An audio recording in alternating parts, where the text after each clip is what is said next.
Welcome, guys. In this chapter, we are going to see a very interesting property, that is overflow property. Let's go through some of the important notes. The overflow property controls what happens to the content when it overflows through the element's boundary. For example, if imagine you have a div with the width set to 200 pixel width and it contains an image that has a 400 pixel width. Now, the image will come out of the div and will be visible by default. Whereas, if you set the overflow value to hidden, then the image will be cut off to 200 pixel, which is the width of the div. It also specifies whether to clip the content or to add scroll bars when an element content is too big to fit in the specified boundary. We will see this in action in our demo. Following are few of the common values that overflow property has. Visible, the content is visible if it is too big, which is default behavior. Hidden, the overflowing content will be hidden. Scroll, it is similar to the hidden except the user will be able to scroll through the hidden content. Auto, if the content exceed outside its boundary, then that content will be hidden with the scroll bar visible for the users to read the rest of the content. Finally, note that the overflow property only works with the block elements with the specific height or width. Now you can see we have a boilerplate code. Okay. And first let's see the preview. Here is the preview. Now let's uncomment the first section and save it. And here you go. So in this boilerplate code, I have used something called as placeholder.co. Let's understand what this is all about. So basically it is one of the online service to get the placeholder image. For example, if you want to have 600 by 400 pixel image, then you can use this way and you will basically get that particular image. You can see this. Okay, if I set it to 1200 and 800, then I will get that image. Okay, so this service I am using here for the demo purpose. And now here you can see our div has a box and then box hidden as a classes, then image whose dimension is 400 by 100, and then there is a content, textual content, right? Now let's see this behavior. Okay, and now let's add some css that will help to make us understand the overflow property. Now let's add the css to box as width as 200 pixel, height as 200 pixel. Okay, that's it. And padding as 10 pixel, border as 1 pixel, solid and 111, and you can see that. Okay, so here you can see we have a image which is now visible outside, and we also have a text which is also visible out of the boundary box. Okay, so that's our division, and which has a box as a class set whose width and height is 200 to 200 pixel. Okay, you can see clearly see here.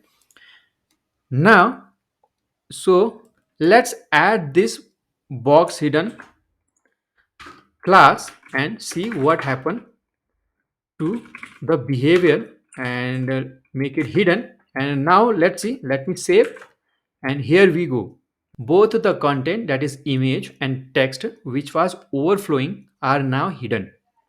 Okay, similarly let's uncomment the next two sections, that is auto sections. Here you can see in the first sections we have a paragraph with textual content and the another paragraph with image and textual content. And here you can see this is going out of the box, and in the second box it is also going out of the box, image and text. Now let's do one thing. Let's have these two divs side by side. For that, we need to add float to the blocks as a left.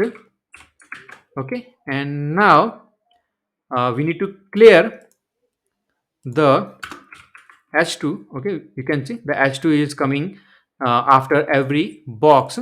Okay, so let's clear the floating behavior in the h2, and here we go.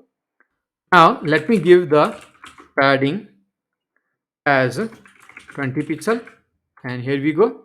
Okay, so now you can see our box are side by side, and also let me give the margin right as 20 pixel, so that we have a difference here. Okay, and you can see. Okay, so now these two are box auto classes, and let's see what happen if we add the box auto class as a overflow auto. Okay, and now save it, and you can see the behavior. Okay, basically the text is now scrollable, and image is also now scrollable. Okay, so let me give the margin bottom as 30 pixel. Okay, and here you have. Okay, so you can easily see this.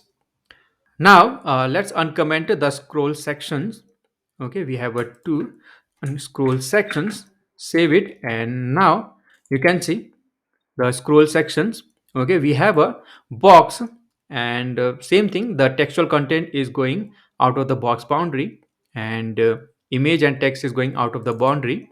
Now if we apply the css, that is box scroll as overflow scroll, then let's see what happened. Overflow scroll. Oh, okay, and then you can see the behavior is same.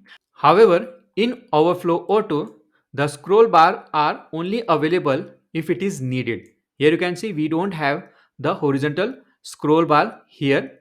However, on the second box, we need the horizontal scroll bar because the image is exceeded. Okay. In case of overflow scroll, the scroll bar are visible. You can see here. Okay. Overflow auto doesn't have the scroll bar visible, but in case of overflow scroll, it is visible. Finally, we have a last section as box visible, overflow visible. You can see, and this is the default behavior. Okay.